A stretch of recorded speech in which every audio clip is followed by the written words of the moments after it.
መድፈኞቹ አርሰናሎች እነዚህን ሶስት ዝውውሮች የሚጨርሱ ከሆነ በቀጣይ ለበርካታ ዓመታት የአውሮፓ እግር ኳስን ይቆጣጠራሉ እየተባለ ይገኛል። አንድሬ ቤርታ እጅግ አስደናቂ ስራ አሁንም አርሰናሎችን ለማስደመም ካሁኑ እንቅስቃሴ ጀምሯል። ምንድነው እውነቱ? የተሰማው ምንድነው? እንደዚሁም ደግሞ አርሰናል ጋር አንድ ችግር አለ። እነዚህን ተጫዋቾች እንዳያስፈርም የሚያደርገው አንድ ቀድሞ አንድሬ ቤርታ መፍታት ያለበት ችግር አለ። እሱ ችግር ምንድነው የሚለውን ጭምር ዛሬ በስፋት የምንመለከተው ነው። እንደምናችሁ ውድ አድማጭ ተመልካቾች በያላችሁበት እንግዲህ ሰላም እየተመኘውላችሁ እንደተለመደው በአማረ መልኩ አርሰናልን መድፈኞቹን የተመለከተ መረጃ ወደ እናንተ ይደርሳል። ይህ እንግዲህ ኢትዮጵያ ውስጥ ትልቁ የአርሰናል ቻናል ነው። የአርሰናል መረጃዎችን በየቀኑ ወደ እናንተ የሚያደርስ ኢትዮጵያ ውስጥ የሚገኘው ትልቁ ቻናል ነው። 30 ሺህ ደርሰናል። በጣም ከልብ ነው የማመሰግናችሁ። ገና 50 ሺህ 100 ሺህ ደግሞ እንደርሳለን። ስለዚህ ያልተቀላቀላችሁ ሰብስክራይብ እያደረጋችሁ ቤተሰብ መሆን አትርሱ። አንድ ነገር ብቻ አስቸግራችኋለሁ። ቪዲዮን ከመጀመራችሁ በፊት ላይክ በማድረግ ጀምሩ። ለሁሉም እንዲደርስ የአርሰናል ደጋፊዎች ሁሉም ጋር ደርሶ መረጃውን እንዲያደምጡ ማለት ነው። ከእናንተ ላይክ በማድረግ መጀመር ብቻ ይጠበቃል ማለት ነው። እንግዲህ ከትላንትና ምሽት ጀምሮ በአርሰናል ቤት በጣም አጓጊና ጥሩ የሚባሉ መረጃዎች እየተሰሙ ነው የሚገኘው። በነገራችን ላይ በአሁኑ ሰዓት እንደ አርሰናል ደጋፊ እድለኛ አለ ብዬ አላስብም። ለምን ካላችሁኝ ዘንድሮ ብቻ ሳይሆን አርሰናል ለቀጣይ 5 እና 10 ዓመታት የአውሮፓ እግር ኳስን መቆጣጠር የሚችልበት ትልልቅ ዝውውሮችን ፈጽሟል። አሁንም እየፈጸመ ነው የሚገኘው። በቀጣይ ክረምትም እነዚህን ትልልቅ ዝውውሮች ይፈጽማል ተብሎ ይጠበቃል። አንደኛ አርሰናል ቤት ያሉ ተጫዋቾች በሙሉ እጅግ በጣም ወጣት በመሆናቸው ለቀጣይ ዓመታት አርሰናል ያለምንም የተጫዋቾች መጓደል አሁን ያሉ ተጫዋቾችን ለበርካታ ዓመታት በአርሰናል ቤት ስለምንመለከታቸው ሌሎች ከሚጨመሩ ተጫዋቾች ጋር የአውሮፓ እግር ኳስ የእንግሊዝ ፕሪሚየር ሊግን ለቀጣይ ዓመታት አርሰናል በበላይነት ይመራል ተብሎ ነው የሚጠበቀው ማለት ነው። ለዛ ነው አርሰናል ዘንድሮ ዋንጫ እንዳይበላ በርካቶች እየሰሩ የሚገኙት። ምክንያቱም አርሰናል አንድ የዋንጫውን ከበላና የዋንጫውን ስነ ልቦና የዋንጫውን ሜንታሊቲ ከያዘ በቀጣይ ዓመታት የሚያቆመው አይገኝም የሚል እምነት በበርካቶች ዘንድ አለ። ቴሪ ሆነሪም ለዛ ነው ዘንድሮ ፕሪሚየር ሊጉን ከበላን እመኑኝ በቀጣይ ዓመታት በተደጋጋሚ እንበለዋለን ፕሪሚየር ሊጉን። ለዚህ ማንም ዝግጁ አይደለም። ዋነኛና አስቸጋሪው አሁን የመጀመሪያዋን የፕሪሚየር ሊግ ዋንጫ ቀድሞ ማሳካት ነው።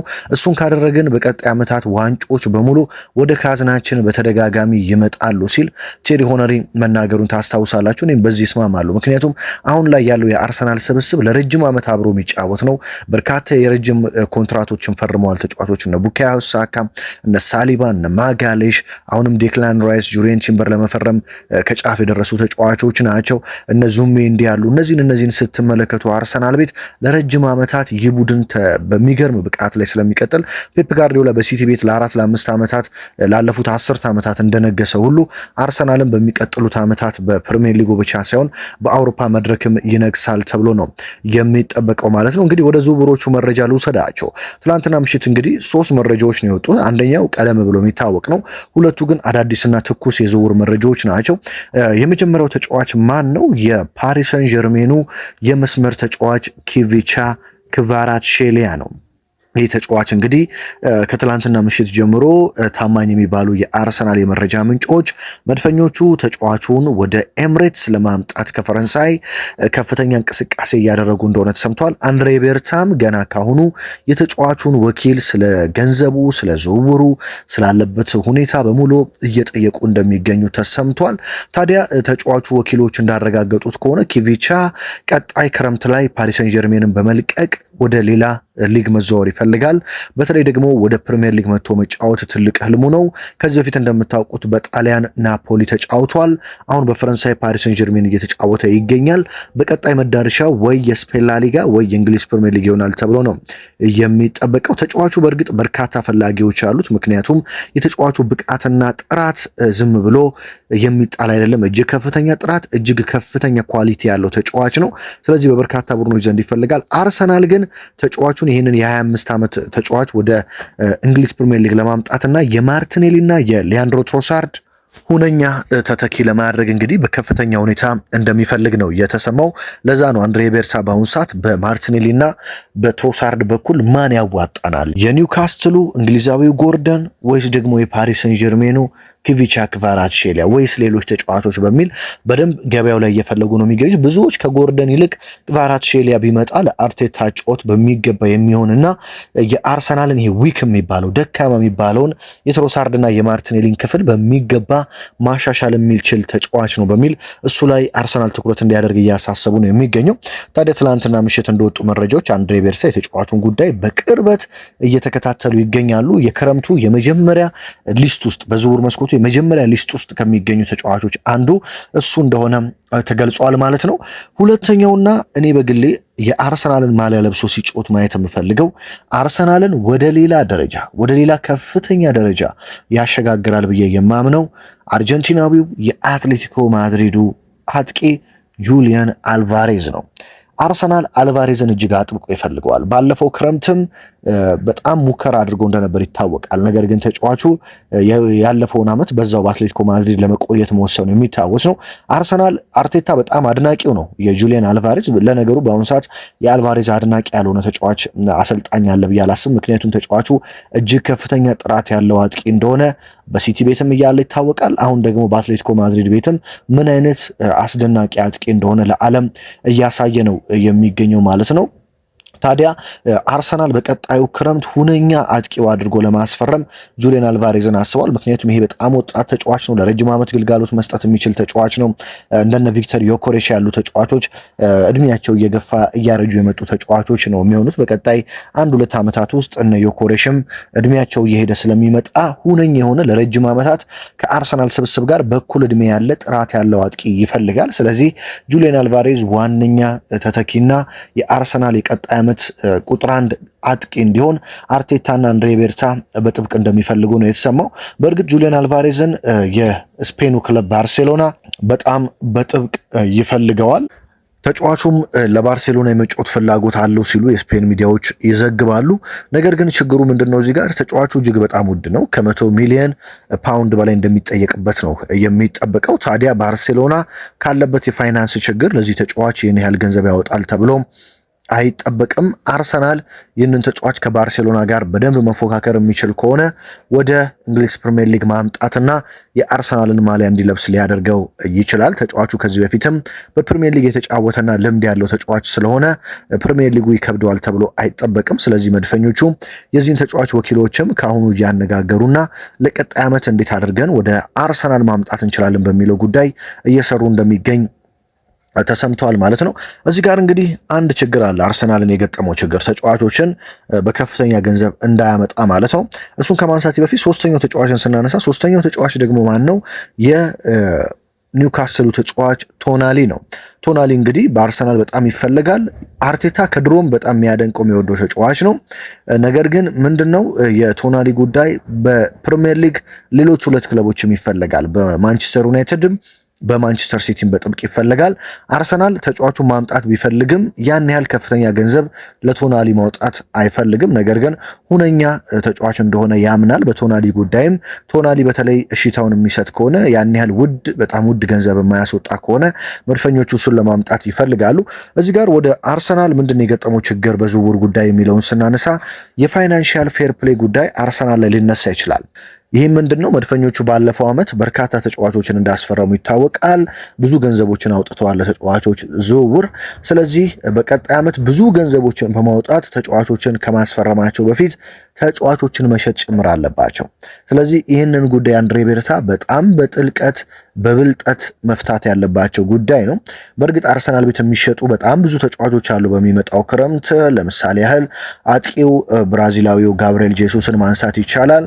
ጋብሪኤል ጄሱስ እንግዲህ ያው ታውቃላችሁ ጥር ላይ ሊሸጥ እንደነበረ የሚታወቅ ነው። ነገር ግን እስኪ እድል እንስጠው በሚል እንደቆየና ነገር ግን የተሰጠውንም እድል በአግባቡ እየተጠቀመ አይገኝም። ጋብሪኤል ጄሱስ እንደተመለከታችሁት ያን ያህል በአርሰናል ቤት ለአርሰናል አሁን ላለው አርሰናል የሚመጥን ተጫዋች ነው የሚል እምነት የለኝም። ብቃቱ እንግዲህ ከሲቲ ከመጣ በኋላ በተደጋጋሚ ጉዳት ዋዥቆ አሁን የምትመለከቱት እንግዲህ አንዴ ግብ ያስቆጥራል፣ ከዛ ለወራት ይጠፋል፣ አንዴ ግብ ያስቆጥራል፣ ከዛ ለወራት ይጠፋል። ስለዚህ ይህ ተጫዋች በክረምቱ የሚሸጥ ግንባር ቀደም ተጫዋች ነው ተብሎ ይጠበቃል። በተለይ የብራዚል ክለቦች ተጫዋቹን ይፈልጉታል። ሌላኛው ደግሞ ጋብሪኤል ማርቲኔሊ ነው። ማርቲኔሊ ከሚቀጥለው ክረምት ጀምሮ በአርሰናል ቤት ይቆያል ተብሎ አይታመንም። ስለዚህ ማርቲኔሊ በርካታ ክለቦች ይፈልጉታል። የጣሊያን ክለቦች፣ ባየር ሙኒክ ጭምር የሚፈልገው ተጫዋች ነው። የሳውዲ አረቢያ ክለቦች እንደዚሁም ደግሞ የስፔን ላሊጋ ክለቦችም ይፈልጉታል። ስለዚህ አርሰናልም ማርቲኔሊን የመሸጥ እቅድ አለው። ሌላኛው ደግሞ አርሰናልን በግልጽ የሚለቀው ተጫዋች ቤልጂየማዊው ሊያንድሮ ትሮሳርድ ነው። ትሮሳርድ እንግዲህ በሚመጣው ክረምት አርሰናል ቤት አይቆይም ወይ ወደ ቱርክ አሊያም ደግሞ ወደ ሌሎች ቡድኖች ይዘዋወራል ተብሎ የሚጠበቀው። በነገራችን ላይ ቤን ዋይትም አርሰናልን ሊለቅ የሚችል ተጫዋች ነው በሚመጣው ክረምት። በፕሪሚየር ሊጉ እንደ ኤቨርተን ያሉ ክለቦች የቤን ዋይት ከፍተኛ ፈላጊ ናቸው። ስለዚህ አርሰናሎች እነዚህን ተጫዋቾች በመሸጥ ብዙ ገንዘብ ማግኘት አለባቸው።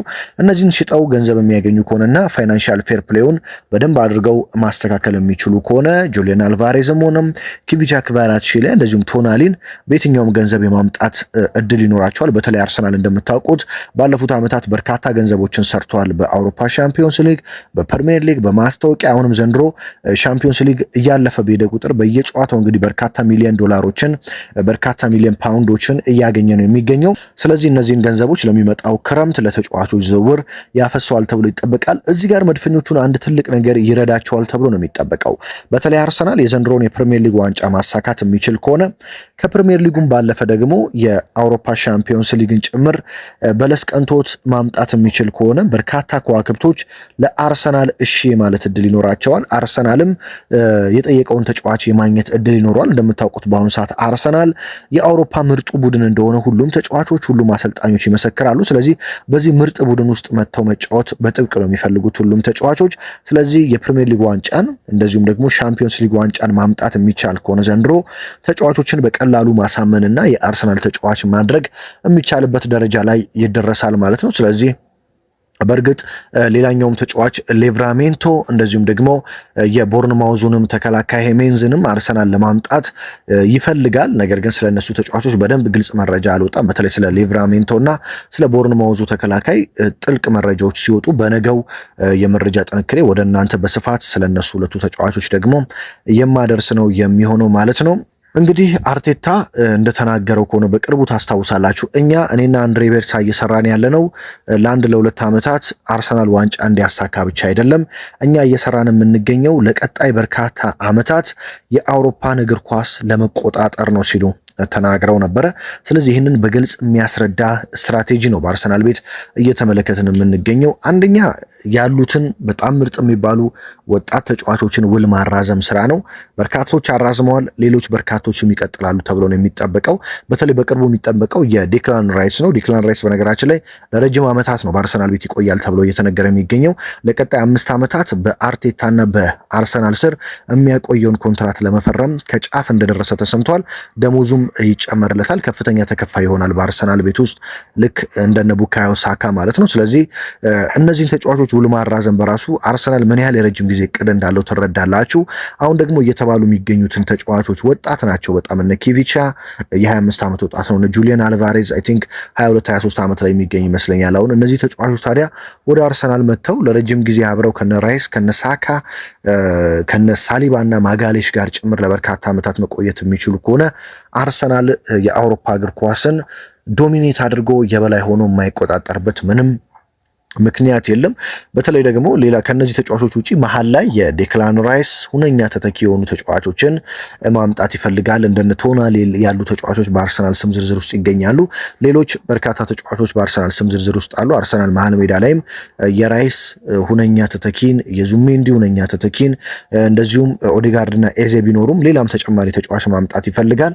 በእነዚህ ዝውውሮች ላይ ፋይናንሻል ፌር ፕሌውን አስተካክሎ በቀጣይ ክረምት ምን ያስመለክተናል የሚለው በጉጉት የሚጠበቅ ነው። አንድሬ ቤርታ እንግዲህ የአርሰናል ተጫዋቾችን የአርሰናል ደጋፊዎችን አሳፍሮ አያውቅም። በተለይ ተጫዋች በማስፈረም ዙሪያ ባለፈው ክረምት የሰራው ስራ በርካታ የአርሰናል ደጋፊዎች ለአንድሬ ቤርታ ጭምር እንዲዘምሩ እያደረጋቸው ነው። ስለዚህ አንድሬ ቤርታ ይህንን በማስቀጠል በቀጣዩ ዓመትም ለአርሰናል ደጋፊዎች አስገራሚ ዝውውሮችን ለመፈጸም እንደተዘጋጀ የሚያሳዩ መረጃዎች ናቸው ማለት ነው። ውድ አድማጭ ተመልካቾች እንግዲህ ሀገር ውስጥ ከባህር ማዶ በመሆን በየዕለቱ መረጃዎችን የምትከታተሉ ውድ ቤተሰቦች የዕለቱ ወሳኝ መረጃዎች እነዚህ ናቸው።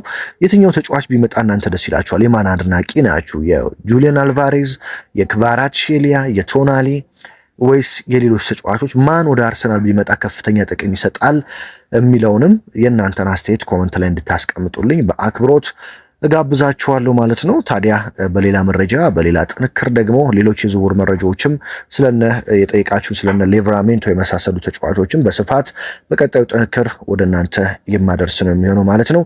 ቤተሰብ ያልሆናችሁ ሰብስክራይብ ያላደረጋችሁ ሰብስክራይብ በማድረግ ይህንን ቻናል በመቀላቀል በየዕለቱ ወሳኝ ስፖርታዊ መረጃዎችን ማግኘት ትችላላችሁ ማለት ነው። በያላችሁበት እንግዲህ ሰላም ጤናን ተመኘሁላችሁ።